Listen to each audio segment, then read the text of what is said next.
It's your favorite comedian, Anthony Rogers, live in his tour bus, yeah. But also, you need to get a beard like this. People have been talking. They said your shit looks whack. It looks weird. They can't tell your pronouns. You need to get a beard like this right now. And the only way to do that is by using Luxurious Bastard Beard Oil. Great smell, great function, great everything. Just get this. And there's directions on how to use it if you know how to read. But use the link in the description. Go to the website. Use promo code LEGENDARY. Get a discount. Do it. Thank you. Bam. Smokies Edibles. Gluten-free. Dairy-free. Vegan. No corn syrup. Ugh. Way better than other edibles on the market. Get them, get them, get them. Eat responsibly, obviously. Like when you watch the show and you're not doing anything or you're at work or anything like that. That's obvious, but some people have to hear that. Definitely, these are the watermelon. My favorite are the peach. I just grabbed these last night for something different. Sour watermelon sounded cool. I've had them before, but I just wanted a little, something different, you know? Make sure that's 21 and over. Make sure they're 21 and over. Buy them for yourself. They're amazing. Eat them before the show. Eat them before every episode, like me. So I'm Dennis with the Anthony Rogers Show podcast. My question for you is, what would you do if you became president to help the working class? Well, you know, I think the principal thing right now is housing. That the price of housing is going up and it's beyond the reach of most American families. Along with oil and gas and food. Yeah. Inflation is hurting everybody. And inflation is more complex. I can't say that I'm going to stop inflation overnight. What I can say is that I'm going to stop the long-term cause of inflation. I'm going to unravel a war machine. I'm going to reduce dramatically healthcare costs by ending the chronic disease. Welcome back to the best show in the entire universe, or whatever I usually say. Today we have an interesting episode. If you saw the hot sauce episode, it's one of the guys that created the hot sauce in there, the High Desert Sauce Company. His name is Zac Perkins, and we have an interesting story outside of that. How you doing, brother? What's going on? Thanks. It's weird talking to you before the show and then having to say hello again. It's always weird, like the way the recording process works. Like, right. This is our second hello in 15 minutes. But no, you have a very interesting story, and I think like when we talked about I mean the title and stuff, almost to hot ones. I mean, I think that's a very interesting story. So if you could elaborate a little bit on that, like what exactly? I mean, elaborate a little bit on that title, like from homeless to hot ones, if you would, for us. Hi, my name's Zach. I'm a former homeless drug addict, alcoholic. Started my addiction journey at the age of 12, and it did not end until the age of 35. January 3rd, 2017, I got sober and started putting my life back together, and I had a lot of free time, and I just kind of started making hot sauce one day. Just giving it away to friends and family, and people are like, why don't you have a label? Why are you not marketing this? Fast forward to the beginning of 2021, Hot Ones reached out and they asked for our Tikk-Hot Masala, and there we are, almost a Hot Ones. What was that process like? 'Cause Hot Ones is a very big show. Like, what behind the scenes, kind of like what is that? They tried your sauce, I guess, prior and then reached out, or like what happened with that? So basically, when I first started making hot sauce, obviously, I didn't know how regulated it was. I didn't know there was all these guidelines. I was just illegally making hot sauce. That's how it Went starts. to the FDA. Yeah, we all got to start somewhere, right? And I honestly, like I said, I didn't know. I had another maker reach out to me, like, "Hey, man, what you're doing is completely illegal, punishable by 6-figure fines, this, that, and everything else." So I went, got my FDA approval, all that fun stuff. And then one of our fans, his father passed away from complications of kidney disease. So we made this benefit set. It was like 3 sauces. Tikk-Hot Masala was one of them. Well, back up a little bit. So when I first started making hot sauce, Heatness, to the people that run the sauce for the show, like reached out and said, "Hey, this is who we are. This is what we want to do. Send us samples." Clearly, I didn't know what I was doing. The samples sucked. And I heard from them like 9 months later. And then I'm like, well, this is what's going on. You know, I got my FDA approval. I understand about, shelf stabilization, all this other stuff. Let me send you new stuff, send them new stuff. And then COVID shut the world down. So I'm sure that package went in the trash. Fast forward to that, holiday season. My buddy's father passed away from complications of kidney disease. We put together a benefit set that had 3 sauces. Raised like $10,000 for the National Kidney Foundation in honor of his dad. This Tikk-Hot Masala that I just showed you was one of those sauces, and I had sent it to the Hot Ones people like, hey, I don't expect nothing. This is just something I did, and I want to say happy holidays. And then they reached out March of 2021 and asked if I wanted to be on the show. I didn't cry. Not at all. Who was on your episode? Let's see. There was I don't even remember, man. It was a long time ago. Matt Damon, Lord, Michael Shea, the sheriff from Stranger Things, Elijah Wood, some rapper who didn't make it through, Olivia Rodrigo. So you have clips of all these people trying your hot sauce? Yeah, that's all on YouTube. That's huge. That is huge. You should clip that and reel that every day, bro. That is. I hear you 100%, but it is technically property of Complex Media, and I don't want to step on no toes. You know what I mean? Yeah, I think in 6-second clips, it counts as like legal. But yeah, no, I wouldn't. I'd look into it more than just like me. No, I have a pretty good relationship with the guys at Complex. Like, I'll email them if I'm going to get a sticker made that says something that has anything to do with Hot Ones. You know what I mean? And I run it by them. So, No, yeah, that's probably a better choice than just listening to my unsolicited random advice on a podcast. But yeah. But no, that's cool, man. That's a big deal, I think, just in general, let alone the hot sauce community. That's a big deal. I mean, so yeah, it was just kind of something you just like hot sauce, I guess. Like, and did you have like a thing, like, were you drawn to hot sauce like prior and like kind of a fan of it like before you started making it? I'm assuming.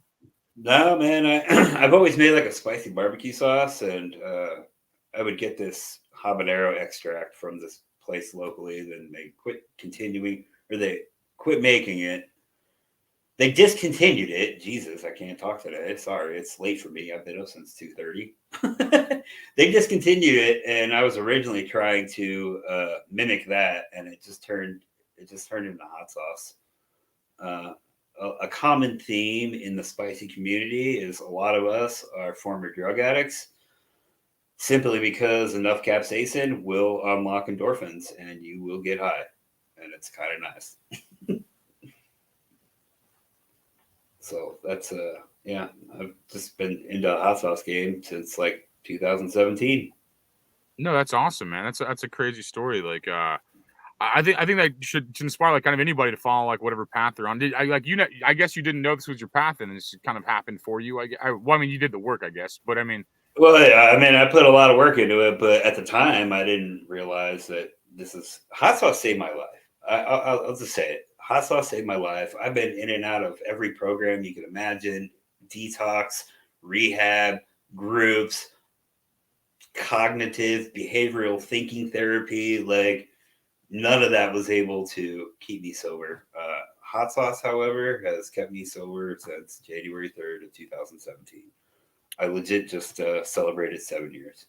Wow, that's a long time, man. So you think like you think it's the happiness that like the business success has provided you, or do you think it's the busy work, or what do you kind of think it is? It gives me a purpose, honestly. Up until this, I was in construction my whole life, and I hated every second of it, every day of my life, and life was miserable. I enjoy this. It gives me purpose. I obviously don't have a problem telling my story. I don't know. My worst day bottling hot sauce is better than my best day painting houses. So, That's great. I mean, not the suffering part, but the solving the suffering. It's great to hear that, man. And I think everybody needs to find what that is for them. I think. Sorry, what were you saying? Without the suffering, you can't appreciate the not suffering. You know what I mean? Very true. No, it's very true. And I think that, I think that's a great point. And I think that everybody kind of needs to find that for themselves. Like their own kind of path. Like, I mean, like hot sauce to you, what kind of what podcasting and comedy is to me, I guess, something that like, I've tried to get away from several times and I'm always drawn back into. I have the easiest job of all time and I complain about it. I mean, I couldn't imagine, I couldn't imagine actually having to do construction or anything like that. The complaints I'd actually have, Yeah, no, I just fell into the trades because I didn't know what else. I knew I didn't want to like work at a gas station or be in customer service or you know what I mean. I didn't want to sit at a desk. I didn't want to work in a warehouse. I wanted to be outside. Granted, I don't get to do much of that now just because of what I do. However, I don't know how else to put it. I mean, if it wasn't for hot sauce, I don't know where the fuck I'd be right. Can I curse? No, no, no, you can't. I'm just messing around. Yeah, okay. No, you look really pale for Phoenix. It's the lighting, man. Okay. And it's Tucson. It's Tucson. I'm like, you're the only person I haven't seen. It's not like brown or sunburned in Phoenix. Like, yeah. You're in Tucson. That's right. Okay. Yeah, I'm in Tucson, but it's just the. Let's see if I can change the lighting here. Oh, you don't have to. I was just making a joke. I was just in jest, man. There we go. Less pale. So did it take you this time to? Did you know what you wanted to be? Like, did you have like other options that you wanted to be kind of as an adult, like when you were a child or anything like that, or like any kind of extremities or anything like that, or did you? You broke up. I lost you, man. You're glitching hard. Yeah, the Starlink's not the best, man. If you're watching this at home, don't get Starlink because it makes you look stupid on interviews apparently. But so did you have like you said you weren't looking to do hot sauce, I guess, like at a younger age. Was there something you wanted to do at a younger age? Like that I had no guidance. I don't want to say that I haven't guidance. I had no plan for life. I really didn't think I was going to live past the age of 19. I was involved in drugs at the age of 12, and like I honestly, I was involved with some bad people, and I did not think that I would be sitting here right now. That's crazy. Well, welcome to the top. You're on the Anthony Rogers show, So welcome. I'm just messing around it, but I know. Hey, man. I'm just messing around. That confidence is not a bad thing. Like as long as you remember to stay humble in the process. Very true. No, I think that's very true. Also, if you're watching at home, like if you Google his name and his hot sauce company, Zac Perkins and High Desert Sauce Company, there's a lot of good articles on it out of the Arizona area that are pretty good to read too. Just kind of get like some stuff. We got people in the comments already saying they're going to buy it. Like, so I mean, you apparently present yourself well because like there's people already saying I'll purchase some hot sauce in the comments, which is good. But no. So what is your favorite sauce that you make personally? What is your? Oh, it depends on the day, man. Honestly, and they all have a special meaning to me. You know what I mean? Yeah. I don't know. Like this here, come on, not gonna work now. That was my favorite of yours. I tried actually. Yeah, the fire. Yeah, I switched the lights up, so now of course it's not gonna. Tell you, it was the green. What was it called? The green what? Fire roasted green. It's fire roasted poblano, fire roasted jalapeno, a little bit of serrano, green onion, garlic, salt, lime juice. That's it. Super simple. Perfect taco sauce. Like in my opinion, the perfect taco sauce. Yeah, I mean we do have a taco sauce. I mean that sauce can pretty much go on everything. You're one of those guys. Okay, you put it on your eggs to your dinner basically. Yeah, say with the fire roasted red. I do have a dessert sauce. I don't know. I don't think it's sitting here right now. No. Oh, yeah. That complicated ass motherfucking thing. Yeah. Yep. Yeah. I don't know if you can see that. Oh, no. Yeah, it is what it is. That's our fruit-based sauce. It's called Not Mama's Chamoy. It's raspberries and orange peel and stupid hot peppers. I put that on my. What do you put it on? I was about to guess. What'd you say?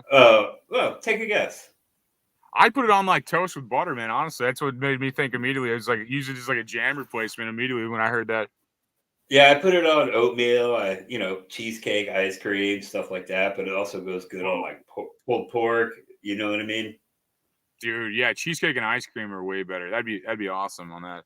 Ham sandwiches, turkey sandwiches. It's quite versatile for being like a raspberry forward sauce. You gotta be in like the zone for like a sweet food of any kind. But when I'm in that zone, man, that sounds like good. That sounds good for it. And like, yeah, we tried a bunch of your sauce. If also if you're watching this, we did the hot sauce competition, and I tried a bunch of them that, and to add context, tried a bunch of them there. I think the fire roasted green was probably my favorite one out of the ones I had, and then you have a lot of good sauces and like, but I think that was like the zone I was in, and I get you mean more or less, and like it just tastes like really good and fresh. That's what. Also, your sauces are very fresh tasting, and I'm like I'm picky when I go to like a restaurant and like there's like a Cholula you can taste it was from like 500 years ago. You know, Yeah. you just taste that it's old, and yours didn't taste like that, and I prefer that to be obviously. No, man. I mean, I try to keep everything within 3 months. You know what I mean? I make it and I try to get rid of it within 3 months. Yeah, I'm not in the market of I'm not in the market of mass producing product and letting it sit in my warehouse. I will not make more sauce than I can sell in 3 months.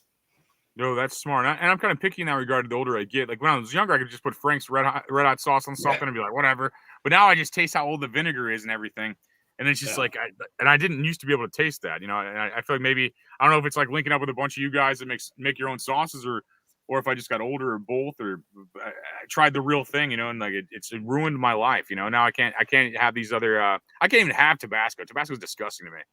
Like I just can't even. I mean, there's a place for a place for every sauce. You're nicer than I am. You're nicer than I am. But Tabasco, the only place I can think of is like the trash can. Maybe the recycle bin. It's a place, isn't it? It is. Yeah, it is a place. It's just not. It's just sweet and weird. It's I don't know what. It's like sweet, weird, and watery, and it tastes like just vinegar and sugar or something, man. I don't know what it. That's my we don't opinion. use any refined sugars in our product. We sweeten with agave. We have 2 sauces that have honey, dates, obviously raspberries, some mango. You know, we keep it natural. That's what someone said in the comments. The other stuff has chemicals in it. That's what someone said in the comments. Yeah, keeping it natural is probably the best. That's probably the difference in your taste.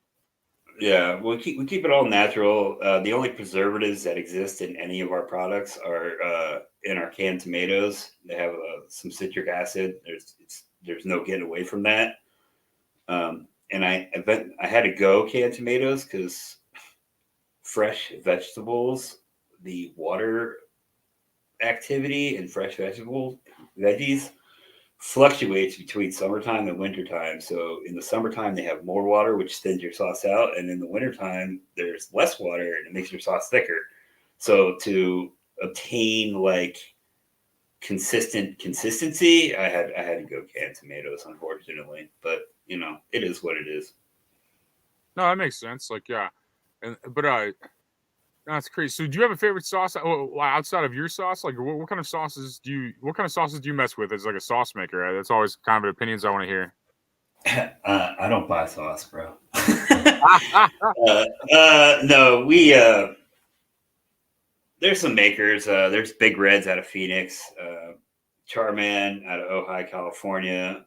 We have some friends in California at California Hot Sauce Solutions. That's Paulman Acres and Jay Smallbatch. They make really good stuff. Friends in Idaho, Irish Spike. I like some of his stuff. I'm trying to think of what I have open right now. Oh, what do we got here? Some Hotter Than L out of Florida. What else we got? Hawaiian Hot Teas out of Hawaii. Uncle Mungo's out of Australia. Yeah, you know. There's a great comment in the comments from this guy named Jeff Coy. It looks like he said he said Zach's more white than most people in Tucson because he's smart to stay inside like the rest of us. It was 110 degrees outside. You don't go outside. That's what he said. Pretty much. Yes. Jeff's a good buddy of mine, actually. Oh, is he okay? You actually, that's funny. Yeah. I thought that was a funny comment. I had to bring that up. But So, outside of your website, I mean, have you ahdsauceco.com? You can get your sauces there. Is there any other good spots like to grab your sauces, like like I guess this is more nationwide. I do have some people in Missouri. You're in Hot Works in Missouri too. I mean, but outside of that, are there any other good spots for people to grab sauces? So if you go to our website, there's a section that says where to buy. It'll tell you the Oh, closest location to obtain our product. awesome. To local to you, I will say we did get our FDA approval during COVID. There wasn't a huge wholesale market at that time, so my main focus was web sales. So my wholesale game is not as good as it should be. However, I am working on it. Cool. Yeah, no, that's great. I mean, you pretty much. I think you're your only critic, man. I think having a place on your website where people can find close locations is pretty good. Or buy direct from Zach himself on his website. Probably the best way to do it for a business, I'd assume, is to go straight to the source. Straight to the source is always best. If you order 4 more sauces, you get a discount, or you can choose one of our predetermined packs. Free shipping over $20. You know. Yeah, it's great. I think it's interesting because and hey, hi Jenny, by the way. I just saw you're late. Hi. But yeah, no, I think you're in a good market. I think hot sausage is interesting to me. I have like I don't I'm on my bus right now, but I have like platters of this at different places. I have I have so much hot sauce. I'm a big fan of hot sauce. And I think that a normal person probably has like 1 to 3 bottles in their fridge. I have just yeah, you probably have way more. If you're making it, you probably have way more than I do, probably even. But I collect it because like a lot through the years, hot sauce sponsors have had my back more than most companies, I'd say, until recently. Now it's like edibles and stuff. But I'd say most of my sponsors have been hot sauce sponsors. So I have the luxury of trying all these different kinds of hot sauces, like yours included, and I just have trays of it. I like in 2 or 3 I have 2 or 3 trays of hot sauce in 2 or 3 different locations. I think 3 trays of hot sauce in 3 locations. Yeah, I just that's completely and do what? it's normal. It's normal. For you, for a hot sauce maker, probably, but the average house probably No, doesn't. Is it no, okay? yeah, no, it's normal, man. It's normal. There's an ongoing thing in like the hot sauce groups. My wife won't let me open any more hot sauce until I finish 4 open ones. You know what I mean? Okay, so it's like the gun community, I guess. Then, huh? Yeah, it's a real thing. It's a real thing. That makes sense. Okay, because like most people I know, if I go to like dudes, if I go to their house, they maybe have like 3 or 4 hot sauces, maybe, but they do have wives, so it makes sense. The wife's probably keeping them in check. Yeah. No, I have a wife too. She's actually the one that got me into spicy food, so I blame her for all this. That's funny, man. Like I think I got my wife into spicy food a little bit more than she was. I think like that's funny. I was the opposite in my situation. I've loved hot sauce, and I even have like stomach ulcers, and I still eat hot sauce. Like I just I can always handle it eating it. It's just my stomach. I mean, just I guess stress or something, you know. But but no, I used to put so much hot sauce on stuff when I was a kid. I mean, I've always been like that. You know, I've Yeah. always just covered it in sauces. Like this in the comments, I'm a nice wife. I don't care how many sauces you do. Nice. I like the my favorite. I think my favorite mixture, man, is like black garlic with a really spicy pepper, like a Reaper or something, man. That's like my. Okay. Wasn't one of yours I like don't that? The saffron one was like that, or which one was like that? No, so I don't think I have it here, but I make a sauce for a band out of Phoenix called Snail Mate, and That's right. I remember you telling me that now. it is cold brewed coffee, black garlic, and chocolate habanero peppers. It's unique, it's different, it's delicious. Yeah, that black garlic, and then you put like my 2 favorite sauces are like a good just a good red sauce, and then like a good and then like you're saying the black garlic Reaper ghost pepper type thing, where it's just like you only need a dot on. I like that sauce too, and then I like the everyday use where you just drown it. I like both. You know what I mean? Yeah, I mean, like I said, it's my favorite sauce depends on how bad I want to hurt myself that day. You know what I mean? My taste buds can always handle it. It's always just the only thing that messes with me is my stomach at this point because I'm old. But Yeah. and I drink a lot in my 20s probably, and I'm always stressed. I don't know, stressed, drinking a lot in my 20s, hot sauce and everything. Maybe those are the 3 factors I think. But yeah, no, it's like my taste buds can handle pretty much any of it. Like it's weird. Like it doesn't bother my taste buds or tongue or anything like that. It just bothers my stomach sometimes. You know, like but I If you eat some stupid hot stuff on an empty stomach, it'll rock anybody's tummy. You know what I mean? Yeah. is that So, okay? I didn't know if that was more across the board or not. It's kind of why I was bringing. Yeah, I didn't know if that was. yeah, no, man. Like, there's this hot chicken place in Phoenix, and we were going to see Primus, I think, and we stopped there, and I'm like, "Oh, give me the fucking hottest thing you got." And like, it wasn't that hot in my mouth, but it rocked my stomach to the point where we couldn't go to the show because I was cramping. Yeah. I don't have a lot of people have that problem. They say I hear a lot of people say that they have that problem with sauce. Like mine's just an intense burning in my stomach sometimes. Yeah. If I no matter what hot sauce I eat, really. But I eat so many like whatever whatever stomach things to neutralize it. I mean, I'd rather just eat that stuff. So my taste buds love it. It's like I can't even eat anything that doesn't have hot sauce on it. To be honest, like taste wise, it's just like gross. Yeah. I don't put hot sauce on it. I don't know if it's gross, but yeah, no, hot sauce, like, it's addicting, man. It is 100% addicting. Maybe boring. Boring's a better word than gross, I guess. Yeah, It's just boring without. I literally can't. I mean, I didn't put it on my fruit or protein shakes today, I guess. But everything else I ate today, I put it on. I just covered it with everything, you know. Yeah, but I have something you could use on your protein shakes. What's that? The Not Mama's Chamoy. Come on, man. Yeah. Is that the raspberry sauce you're talking about? Yeah, raspberry, honey, and stupid hot peppers. Chocolate 7 pots. Interesting. What peppers are mixed in that? Chocolate 7 pot. It's called 7 pot douglas. I've never even heard of that. That's crazy. You've heard of 7 pot primo? I have not even heard of those peppers like that for some reason. Okay, so there's a whole thing about it, and I'm not even going to get into it. It's kind of like, there's a lot of drama in the community right now going on over this shit. So it's kind of like a Carolina Reaper.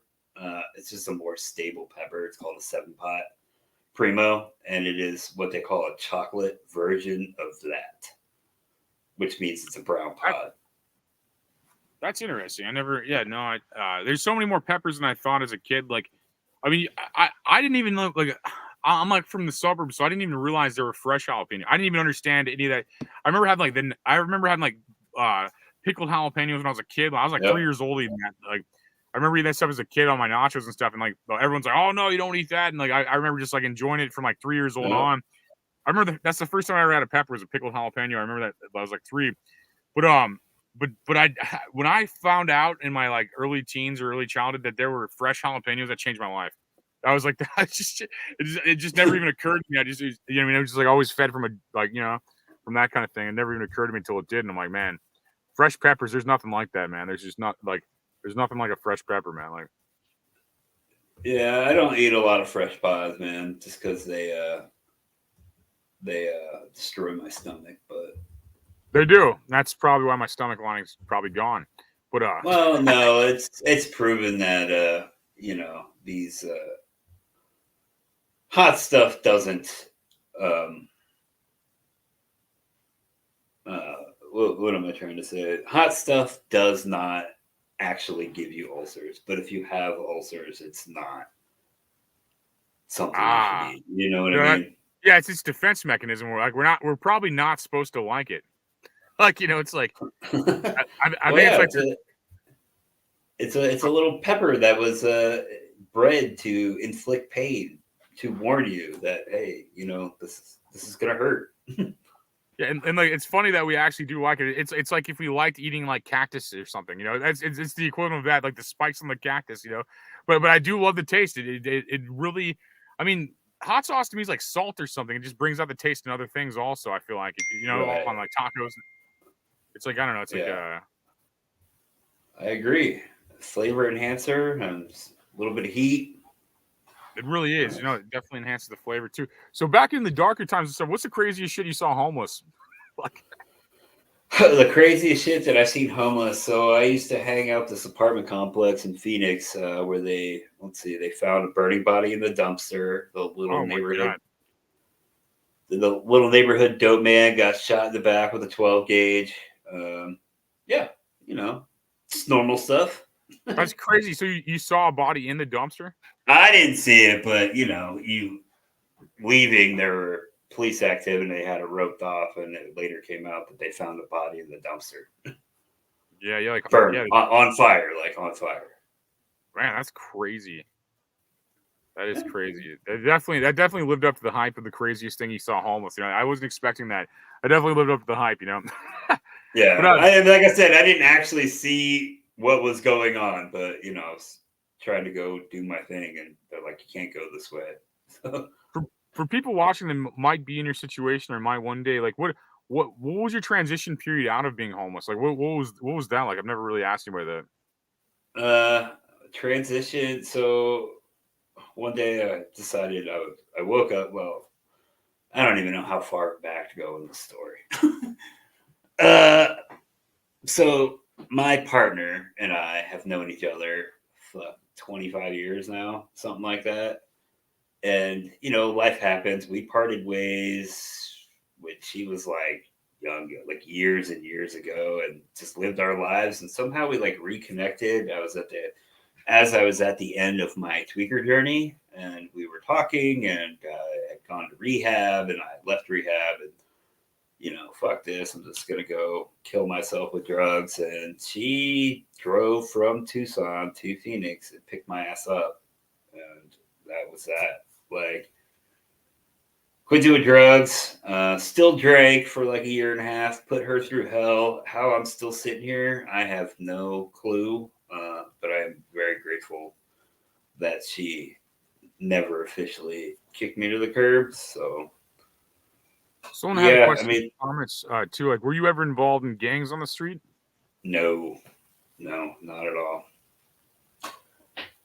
Yeah, I don't think many people were in that situation. So there's always like a TV made for or made for TV kind of movie aspect of it too, where I don't think a lot of people understand that really. And so what got you in that situation originally? I guess like. I don't know, man. Like I moved around a lot when I was a kid. I went to like 5 different elementary schools before I was in 3rd grade. So at a very young age, I just learned not to like connect with people, and I just felt very alone as a kid. And what's more comforting than drugs? What loves you more than drugs? Your family. Well, I mean, I don't want to really get into like family shit, dude. It's just fucking complicated. So, I come from a It was long more a line. joke. I wasn't trying to. I come from a long line of fucked up people, dude. You know what I mean? So, Yeah. Sorry to hear that, man. That's I wouldn't wish that on anybody, but I do think it's a learning experience at the same time that probably gives you an edge and more appreciation for success than someone that's just born into it. I think like so there's a lot of positive to say, I guess too. But I mean, I wouldn't wish struggle on anybody, to be honest. no. I mean, getting out of like the struggle mindset, it's a completely different mindset. Like now, I find myself going there. Like I make this hot sauce company a struggle sometimes, like not even realizing that I'm doing it. It's like it's a brain cycle that you got to break. I don't know how to explain it. Like things would be going. Like I'll start complaining because I'm getting too many orders. Like who the fuck? Why would I complain about making money, dude? You know what I mean? Like, and it's like you just gotta.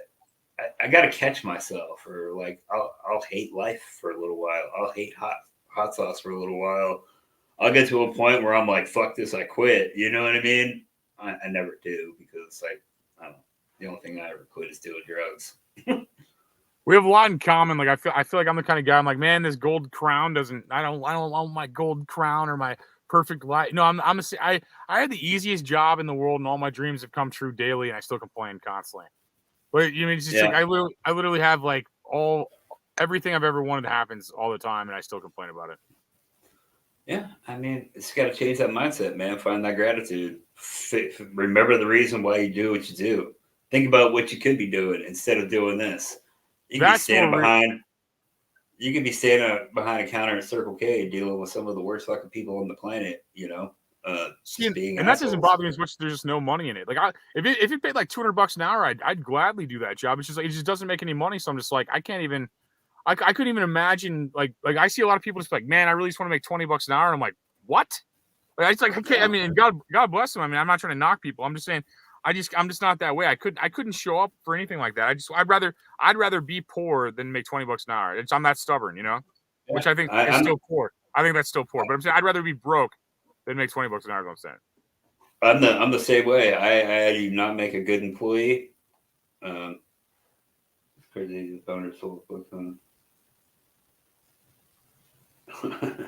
Sorry, I was reading that comment. No, me too. I'm still trying to take it in. It's crazy.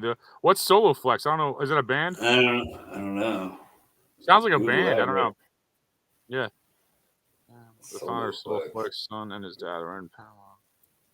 Solo DK, if Flex? you want to elaborate on that a little bit, DK. Oh, it's gym equipment. I remember now. After you said that, that totally made sense. Yeah, that makes sense. Yeah, I remember that now. Like Bowflex, it was like the precursor to Bowflex. That totally makes sense. It sounded familiar. I just didn't know what it was, and I just assume everything's a band because I'm into music. I'm like, oh, is that a band? Like to everything. So, yeah, I mean, anybody could be in any situation at all if you're masking pain. I mean, I see a lot of people. I mean, I live in a bus, so I'm not even trying to act like I'm like anything, but I'm saying like I see a lot of people experiencing a lot of pain, especially. I mean, society's nuts today. I mean, the world's, at least the way it's presented, is crazy today. It's just like doesn't make any sense. Like, Soulflex is a weightless workout, gym equipment. There are 8 balls that run. That's crazy. Yeah, there are 8 balls in high school. I couldn't even imagine doing drugs in high school. That's crazy. Like I don't know. I just wasn't even that guy. I don't know. I maybe smoked weed or something, but it's just like that's crazy. By 9th grade, I was eating ecstasy and LSD on a regular basis. And when I say a regular basis, I would usually show up to school tripping balls from the night before. That's crazy. Those are usually the guys who become business. Those guys like you either fucking die or or become self-employed. There's no there's no telling guys like you what to do. So you end up doing both. You end up like the homeless or hot ones in your situation.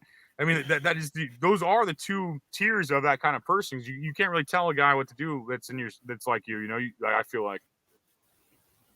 Yeah, no, that's what I was saying before that comment pops up. Like, I don't make a good employee, man, because I'm gonna give you what you pay me. I will come in, I will show you what I can do, and then if you don't pay me what I feel I'm worth, I'm just gonna give you what you pay me. So if you pay me $18 an hour, I'm gonna give you $18 an hour. I know it's a fucked up mentality to have, but that's how I felt as a kid. I mean, I feel like I feel like in my 20s, I just kind of job hop bullshit jobs until I could work for myself. Nobody wants to buy things off you in your 20s, really. So it's hard to be a good salesman. It's hard to run your own company in your 20s unless you're born into it, I guess. But I mean, I don't know. I feel like now I'm like old now. I'm like 30, not old, but like getting older, 37. So it's like easier to be self-employed than it was in my 20s. So I mean, I feel like I job hopped all the time and just didn't give a fuck about anything I worked for. No, I was the youngest licensed painting contractor in the state of Arizona. Like, I didn't fuck around. I was in business at the age of 23. Yeah, maybe I was just a lazy motherfucker. You could like so. I mean, if you're doing that proves my entire theory. I just thought that in my head. That's just how my life was. It doesn't mean what I mean. It's like jobs. I've learned a lot of stuff. I mean, I worked for probably every kind of job for 2 weeks. At a time. Yeah. So I've held some jobs. I've had some kitchen jobs. I used to be a mobile forklift mechanic. I've done some things, but like back in 2003, the reason I'm in Arizona is because I came out here to establish like a relationship with my biological father, who I hadn't known in like 15 years, and he ended up passing away on a job site, and I took over his phone, so people started calling looking for him to come paint shit, and they got me. So I'm like, I'll do it for you. I don't know what I'm doing, but I'll figure it out. And that was like my first taste, other than like attempting to sell drugs, which I was really bad at, was my first taste of like self-employment. And I'm like, I don't ever want to fucking work for anybody ever again. It's hard. I don't know how anybody does. Like I see a lot of my friends complain. They're like, oh man, no one's like hiring for like a wage I want. I'm like, well then start your own company. I'm always like thinking, I always feel like that, but that's just how guys like us are. I mean, not everyone's like that. Some people just want to clock in and have free time, like I think, like I feel like I don't know what your schedule is being self-employed, but like there's not much free time in being an entrepreneur. I mean, because you're building it up, or you're filling obligations. It's like you're either self-promoting enough to have business, or you're fulfilling all the obligations from having a business. That's what it seems like for me. I'll put it to you this. I was up at 2:30 this morning working on my stupid TikTok shop because I keep violating my products for some reason. Even though I have like what's called an FCE number. It's from the FDA. It means I'm a registered food canning establishment. It's a whole thing, man. It's a whole thing. And it's like if I want to try to do anything with this TikTok shop, like I have to get up at 2:30 in the morning to handle that shit so that I can go bottle hot sauce at like 5. You know what I mean? So that I can go pack orders when I'm done bottling hot sauce. It's a whole thing. I mean, these bags. I've earned these bags. Yeah. That's funny. That's weird too, because I do wake up early. Also, I mean, I don't wake up at 2 a.m. because that's you're nuts for that. But I mean, I wake up at like 6, and then I do a bunch of stuff, and then I have to do this podcast at night. I mean, I don't have to. I choose to. But I do a podcast at night also, and I'm like, it's weird. I feel like I'm part of the morning world where I'm like working out and like riding my bike early and stuff, and then working out at the gym with the early go getters. And I'm also part of the night crowd too. I feel like I'm part of both crowds somehow with this like lifestyle, you know. Yeah, no, I get that. Like right before I hopped on here, I was on a different call with the people I do a podcast with because we're starting something. I don't really throw that out too. Where can people find your podcast? Throw that out there too. So I'm part of a podcast. It's called Flavor Balance Heat, and basically it's a podcast for hot sauce makers and people who love hot sauce. And we interview different guests every week, and we just try to.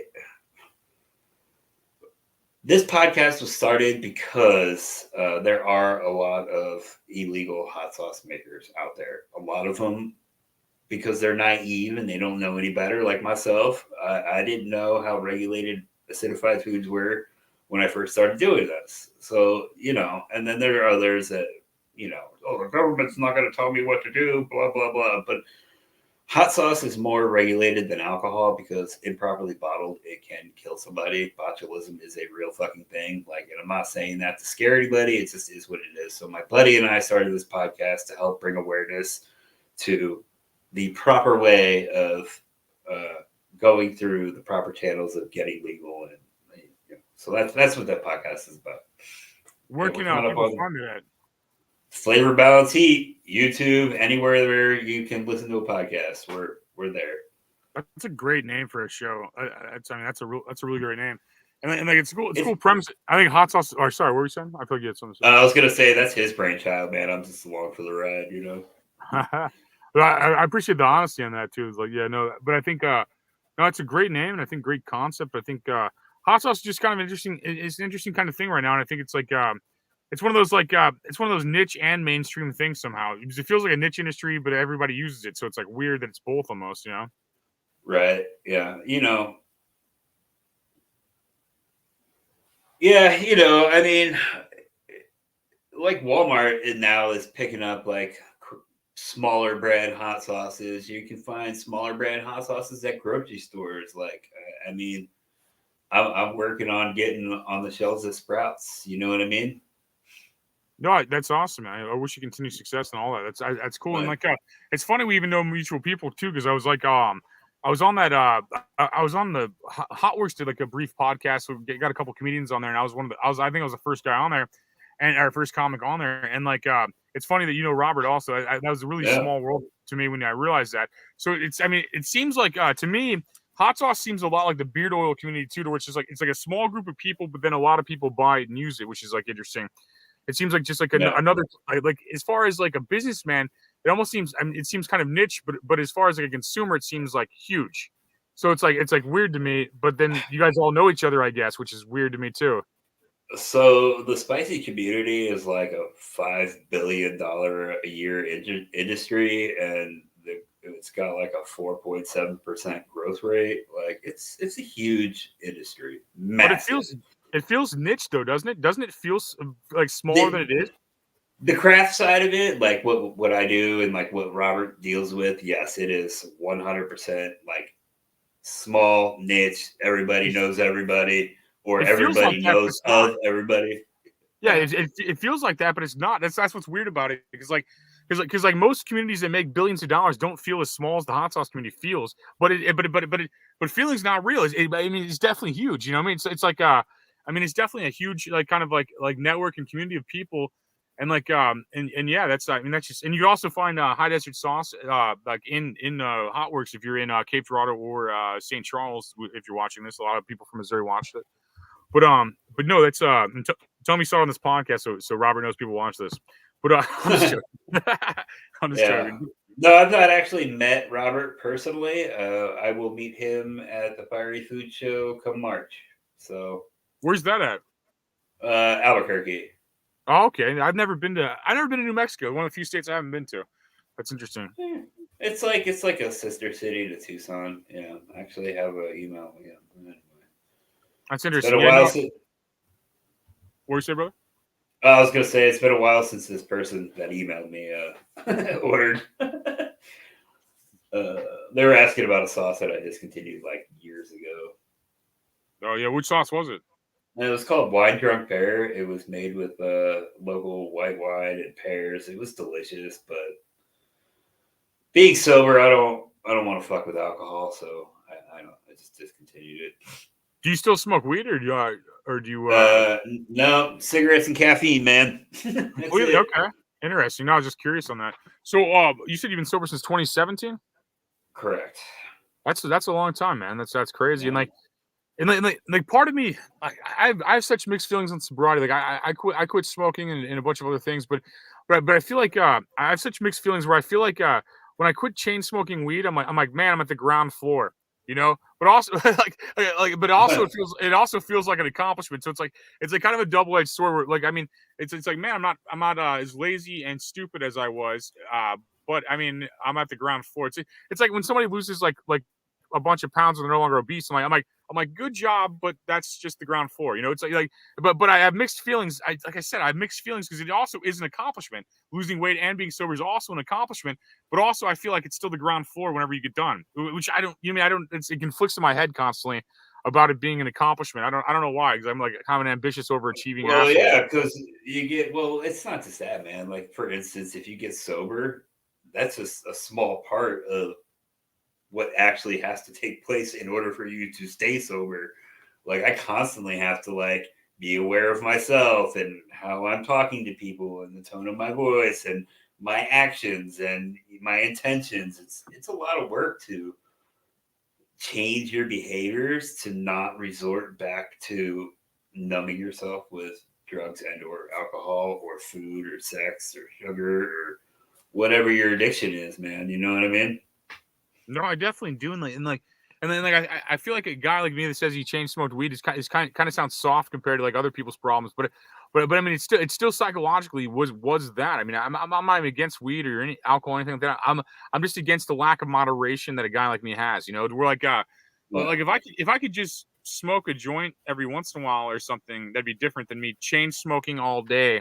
And what that does to my lungs and other things. I want to be 90, so I've been working out more. I've been doing all that stuff, and it's like, but again, it's the same. I feel the same way if I was like, man, I used to be obese, now I'm normal. It's like, okay, well, I'm at the ground, but like sober to me is like I'm at the ground floor right now. You know what I mean? It's like it doesn't. You know what I mean? But I still think it's like, but again, it's still a huge accomplishment to give up a lot of things that a lot of people couldn't, and to psychologically beat that and win that war on positivity versus darkness. No, I think that's what I think people reward is winning that battle. You know what I mean? But I think where you're at in the world afterwards, it's a starting point. Like you're at the go line when you get sober almost. It's like when you get a 100. Record deal. I'm sorry, what? I was saying 100%. Yeah, it's like a record deal. It's like you get signed, your band gets signed. That's when the job starts. You know, it's not the end of, it's not the finish line like a lot of people think in music. Also, even though record labels probably that's an old man example. I don't even think that happens anymore. I don't think people get signed anymore. But right. But I'm just saying, like I think like and I'm proud of like anyone's accomplishment. I think that like I think you think it was a girl or love or something that motivated you, or like what do you think the motivation was? So I just wanted to be a different, I don't want to say a different person. I didn't want to be the person I was. I didn't want to be, I was a shyster, man. Like I weaseled a friend of mine out of like $10,000. I eventually paid that back 100%. And once I got sober and realized, like, you know, I wasn't a good person. I just wasn't a good person, and that didn't sit well with me. So I just wanted to be who I am naturally, if that makes any sense. I can relate to that 100%, to be honest with you. Like I feel like I'm at the place now. I mean, like to where like I didn't have like hard drugs or anything like that. But I was still a shitty person. Like it means we're like to where like I go off on people sometimes, and I'm constantly apologizing about it because I have a really bad temper, and I'll just go off about something that doesn't even fucking matter, to be honest with you, in hindsight. And like, but it's in that moment, it seems like this battle, and everybody, and they're just against me, and I got to be like, hey, fucking, you fucking idiot, you just did this really minute thing that doesn't matter. You know, that's how it feels. And then I'm constantly going through my rounds of just apologizing to people and being accountable. So I think that's I think it's very like I think you're allowed to funk up as long as you just don't keep doing it, and also you like own it and realize that like you made a mistake. Go talk to these people. I mean, if you go off on somebody, make it right with them. Apologize. Own what you did. But also don't just excuse. I mean, if somebody fucks you over and you go off on them, just be like, what you did was wrong, but how I handled that was also wrong. You know, it's like that's how I have to like talk to people instead of just being like rude all the time and like I don't know. Yeah, it's like this comment says the work begins when we decide to make a change, and ultimately, man, life is gonna throw shit at you, and the only thing you have control over is the way you react to whatever that situation is. That's the only thing. No, that's so big, but it sounds so small. Like when you said that, it sounds common sense and small, but that is a big action. That is like just being accountable and just being like I mean, it is hard. No, it is. I mean, that's what I mean. It sounds small, but it's a huge thing. I think it's very hard to own your mistakes and like and not just blame everything around you for your mistakes, you know. And I think that's what a young man does. You know, they're just kind of like, oh, it's your fault. I do all this dumb shit, you know. I mean, a lot of the reason why I stayed in addiction for so long is because it was everybody else's fault. I'm fucked up because of this. I'm fucked up because my life sucks. When I sobered up, I realized the only reason my life sucks is because I'm choosing to continue to walk down that fucking path. So I had to change my path. Yeah, my life's it's like my life sucks because I make bad decisions. Exactly. If my life's bad, it's I mean, there's other variables obviously, but you can't like define. You can't be like, oh, it's my parents' fault, it's my friend's fault, it's everybody, it's society's fault.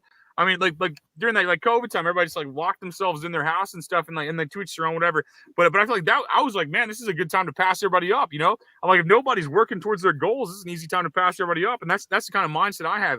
I lived through like the recession, like 2008 recession, all that stuff like that, and everybody's just like, oh man, there's just no jobs. I'm like, okay, well, fucking start jobs. You know, get out there and figure out what sells still. You know, it's like I mean, that's when fortunes are made. You know what I mean? Like whenever no one's chasing it, that's when fortunes are made. You know. Yeah, man. Yeah. And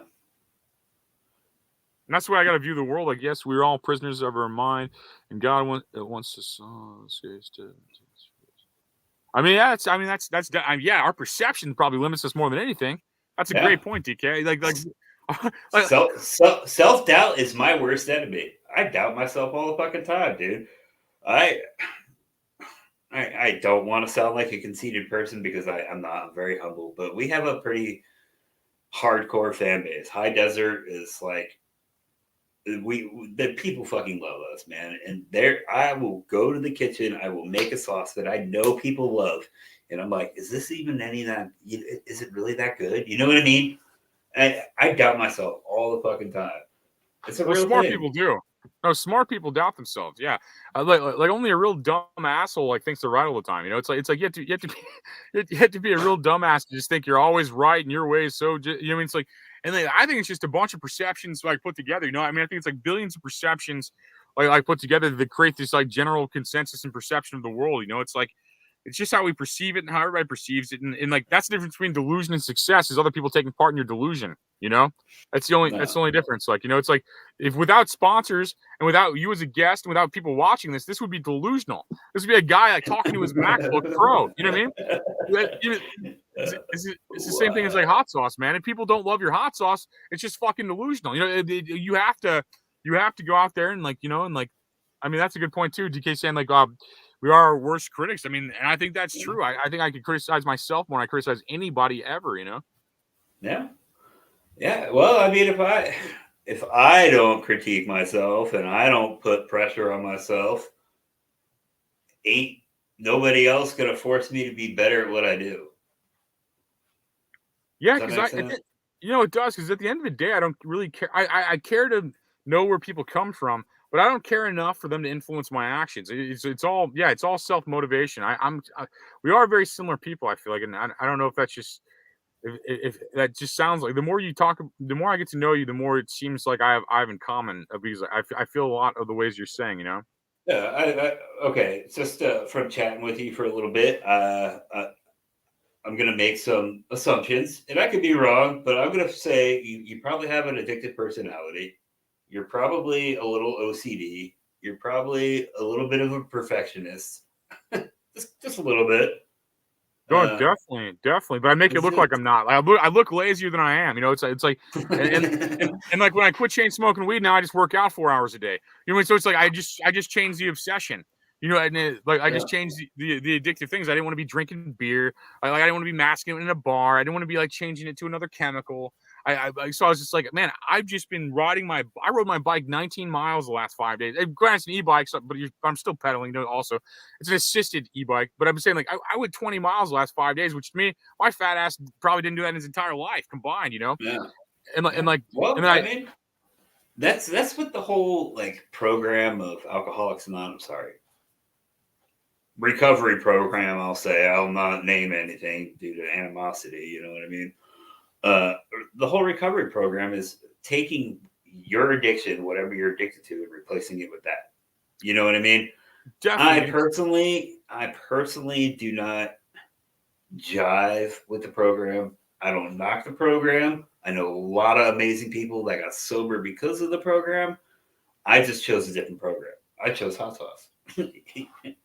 That is now my addiction. That's funny. Yeah, you're okay. That makes sense, man. It's like yeah, it's weird. I'm really involved in. I'm really obsessed with business, and I'm really obsessed with working out at this point.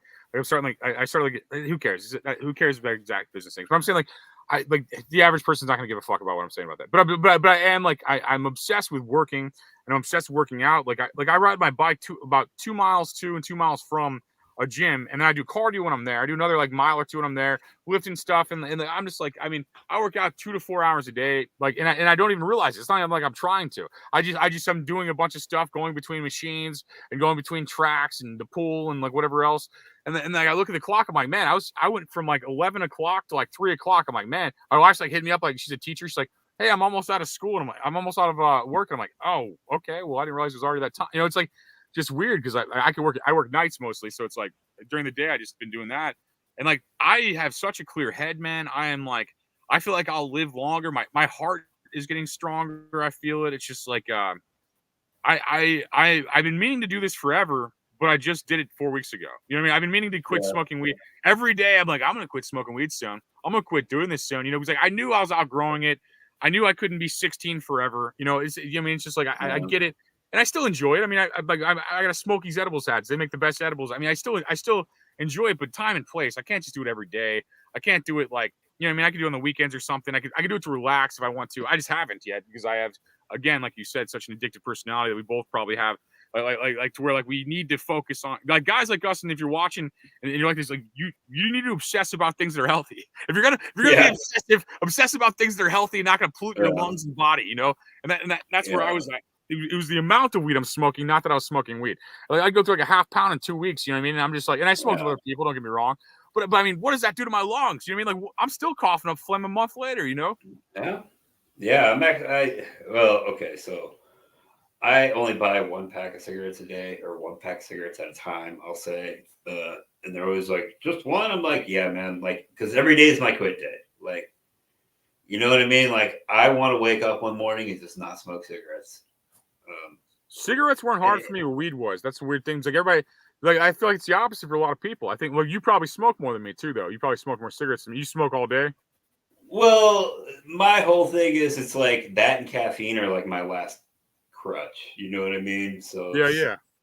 since I don't drink, I don't fucking get high anymore. Like that's the last thing I'm holding on to. You know what I mean? So I'm not gonna lie, it's a little scary, you know. It is. I've tried quitting smoking in the past, and like I go through this goofy stage, and my wife loves it, but then like my face glazes over, or my eyes glaze over, and my face gets really like serious, and then I'm just fucking angry, man. Like so angry because just the little nicotine receptors in my brain going, blah! Well, that lasted about Yeah. 3 days to about a week or two. Cause I was having panic attacks, bro, from from not smoking weed. I was having panic attacks. I've smoked weed since I was 16. So it was like, I'm like, man, I'm feeling feelings again. And I had no idea how to process them. And I think the same thing with caffeine and nicotine. I think like, even though they sound like we're just talking about some G-rated bullshit, it is hard psychologically to get off these, like you called crutches. And that's very accurate. I think it is. I think it's hard to feel those feelings again, all those repressed thoughts, and find a healthy way of processing them. It's like, if I don't work out, I'm the same way you would be without smoking a cigarette. Like I'm assuming I feel like really anxious and like kind of irritable and all that stuff. I gotta get out of, motivate myself to get my fat ass out of bed, ride a bike somewhere. You know, I'm like, get up, go do stuff. You know, and then after I do it, I feel way better. But it's not fun. It's not fun to motivate yourself to do it though.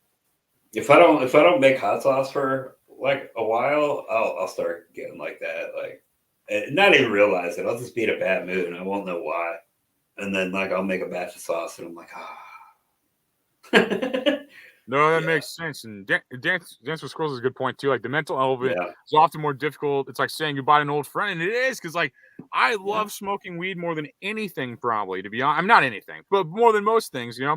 Yeah. And like that was always like it was a happy button, man. It was like I'm gonna press this button and feel happy and have to do nothing, and now like I relate the way you talk about hot sauce, how I relate comedy, because like I'll be like, man, I'm never doing comedy again. Fuck this, and then I just feel stressed about it, and I miss it. It's like that's what I relate that thing you're saying to comedy. Like I love doing stand up. I love that energy. I love that challenge, man. I love like figuring out a way to either piss off or make happy 100 people at the same time. You know, just like I love that challenge. Yep.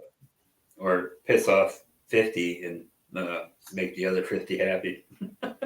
Yeah, no, and it goes back and forth. Like I feel like I don't know. That's what I don't know. I feel like that is like, so. What is it like? Okay, what is it like on being a hot sauce like company? Like more or less, I don't necessarily understand that. Like I to a degree. What it like? So what does a day in your life kind of go through on a day you are working or doing this? What is I just don't understand, dude. Like okay, so I don't really have any employees. My wife helps me bottle hot sauce. My neighbor helps me bottle hot sauce. The gas station manager around the corner helps me bottle hot sauce, like when they can. So, like this morning, okay, I was up at 2:30. I had to deal with TikTok bullshit, and I had to go to the warehouse and load up glass, take it over to the kitchen so that we could bottle hot sauce tomorrow. And then I had to, I just had a bunch of run around to do to get things. I had to replace some light bulbs in the kitchen. And then, it just depends on the day. Yesterday, I sat around the warehouse all day, waiting for a couple pallets to get picked up. You know what I mean? Tomorrow, it'll be like a 4 o'clock wake up, and then I'll go over to the warehouse. I'll get the lot coder warming up. Excuse me. And then I'll go over to the kitchen. I'll like sanitize my area, build my kettle, get ready to bottle. The wife will show up about 8. We'll run through. We'll bottle up like 900 bottles, load it back in the truck, take it back over to the warehouse where we unload it, run it through the packaging line where it gets the shrink band, it gets the lot code, it gets the label. And then we'll box it up again and palletize that. And then I'll pack whatever orders I need to pack. Probably deal with TikTok some more because that's just an ongoing fucking battle. And then within that, I got to find time to make social media posts and, you know how it is. I get that part of it. No, I get that part of it. No, it is a lot. And I think that people need to hear that to understand it, because like your dreams are definitely possible, but you're going to work your ass off for them, you know? And how long did it take you to monetize? Like my business, like I'll get into that in a second, but how long did it take you to monetize off hot sauce? Like, I don't make any money, bro. I'm just kidding. No, I mean, I definitely make less money now than I did when I was painting houses. It is what it is. I am personally Well, was much there happier. like in I entertainment and mean, art, there's like this like for me, there's like this dead period where like my 20s were just like until I was 28. I didn't. I mean, okay, I like promoted. As a promoter, I may have made money or something like that. But with my own art, I didn't make any money until I was like 28. Like as far as was there something like that in Hot Sauce too, where you had to take like a 5 year get your name together, or like was there anything like that where it was all an investment period more or less? And I get that like you're ambitious, so you probably still feel like you're in your investment period. But you are in stores, you are selling. So I mean, was there like a period of time when you weren't, when you were just putting it all together? I mean, ultimately, man, I established High Desert in 2018. Like I said, we got our FDA approval in 2020, then COVID shut the world down. So I kind of monetized right away just because, like, I hopped on all the Smart. Facebook groups. I'm like, hey, I just got here's my FDA approval letter. Like, this is who we are. This is what I do. Give us a shot. Five fucking dollars a bottle just to get my name out there, man. And then as like I got more and more popular in the community, I would just like kick back and listen to people's reactions to our products, make adjustments along the way. And then, like my homeless story came out, and then it's just I think honestly people I don't know. I don't know if I make good sauce. I like what I make. Other people seem to like what I make, but I think people more appreciate my story and where I came from than they do my products. I don't know. That's just my own head fucking with me probably, but it's because I do. I have Probably. I have a pretty awesome story, going from a homeless tweaker doing questionable shit to get high to being on Hot Ones, where people like Matt Damon are eating my product, and Lord and Michael Shea. Like, what? No, it's an amazing story, and like it should, anyone watching this should know that anyone can do anything ever. But you just got to do the work, and that's okay. That's the difference between having a product and entertainment, because entertainment took forever to monetize, bro. I mean, it took like I'd argue as a comedian, it took about, I didn't even know I was going to be a comedian, but it took about arguably 10 years, like about 8 years or so, and then like a podcast took about 5 years. I mean, I feel like if you have a product, it's faster to monetize because you're like, I'm making this thing right here that I could sell to you. Where like my product is basically free, but then I sell advertising. So first you have to build up viewers and have anybody even watch this before you can do that. So it took a second, I guess. But no, that's interesting. I like hearing how everybody gets going and stuff like that. And I think that's it's important for people watching at home if they want to. I mean, if they want to have it. The best cell phone podcast or the best hot sauce. I mean, you have two of the sources right here, So it's yeah. I mean, ultimately, man.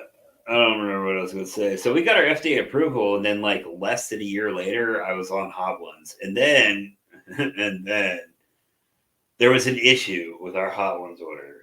Okay, so we had to bring on this co-packer to make this 36,000 bottle order, and they fucked something up, and shit was blowing up in people's faces, dude. So, I mean, I'm not saying it was easy to monetize. Like, it's been a struggle. There was like a 24,000 bottles, like 24,000 bottles, not 2,400, 24,000 bottle recall that the co-packer didn't want to like take care of. So I had to like, figure that out, like money wise, and find a new co-packer and replace his product. And like, so it's not just like the homeless to Hot Ones story. There's a story to go with the Hot Ones that also, people know me for. So I got popular for all the wrong reasons, I guess. If that makes sense. Yeah. But I mean, I like you overcoming, man. Like most people would have given up 7 times before that you got to where you're at, if not more. And I think your persistence is very important, and like your values. I mean, a lot of people wouldn't even admit a mistake like publicly, and then or try to correct it. Or I mean, there's so much PR in this world where everybody's just a liar right now. And I think your authenticity is what personally draws me to you. Is I can tell you're yourself, and you're not some guy bullshitting me. And I think that's more important than anything in like conversation or friendship or whatever else. I think that's the most important thing to me, is that you're yourself. Like it's where I'm at. I'm very transparent, man. I obviously I have like an email marketing program. I've shut my company down at least one time at this point. And I've definitely sent emails like, hey, I'm kind of struggling like mentally with this. I might take a break. I just tell people like it is. Like, hey, this is what the fuck's going on. Accept it or don't. I mean, but this is what I'm going through. I think I might need to take a break from hot sauce for a little while. I'm sorry, but I'm really not sorry. It's gotta happen. It has to happen. You know what I mean? And No, I'm just honest with people. Oh, sorry, go ahead. I was just saying, I'm just honest with people, and I think they appreciate that because there are so many companies out there that that aren't. That just never make mistakes publicly or never admit it. And the thing is like you're not just your mistakes, you're your wins also. But it's like being honest about it all along the way. And I think that's what authenticity is, and I think that's very important. Just the accountability, win or loss, and I think that's important. But I feel like I could talk to you for 9 more hours. I need to keep these in an hour. I'll just talk. I'll just talk to you for 9 hours, literally.